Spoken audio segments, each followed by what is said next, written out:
దేవుని పరిశుద్ధ నామమునకు మహిమ కలుగునుగాక. కృపా వాక్కు అను ఆధ్యాత్మిక కార్యక్రమమునకు మీకు స్వాగతం. ఈరోజు దేవుని వాక్యం.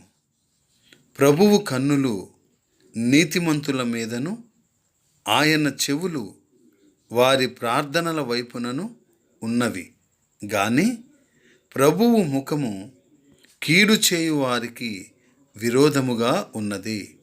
1 పేతురు 3వ అధ్యాయము 12వ వచనం. ప్రియులారా, క్రైస్తవులు శాంతిని, కనికరమును కోరుకోవాలి కూడా. వారి జీవన విధానం ఇదే. దీని ఫలితంగా విశ్వాసులు దేవుని ద్వారా ఆశీర్వాదాన్ని పొందుకుంటారు. దేవుని ఆశీర్వాదం నీతిమంతుల మీదను, ఆయన చెవులు వారి ప్రార్థనల మీదను ఉన్నవి. దేవుని కన్నులు, చెవులు, ముఖము అనేవి అలంకార రూపకంగా చెప్పిన మానవ రూపకల్పన. దీనిలో మానవ శారీరక లక్షణాలు దేవునికి ఆరోపించడం జరిగింది. ఇవి మానవ అవసరాలకు దేవుని నిరంతర కనుదృష్టిని, జాగ్రత్తతో కూడిన శ్రద్ధను కనపరిచే విషయాన్ని ఉద్ఘాటిస్తున్నాయి.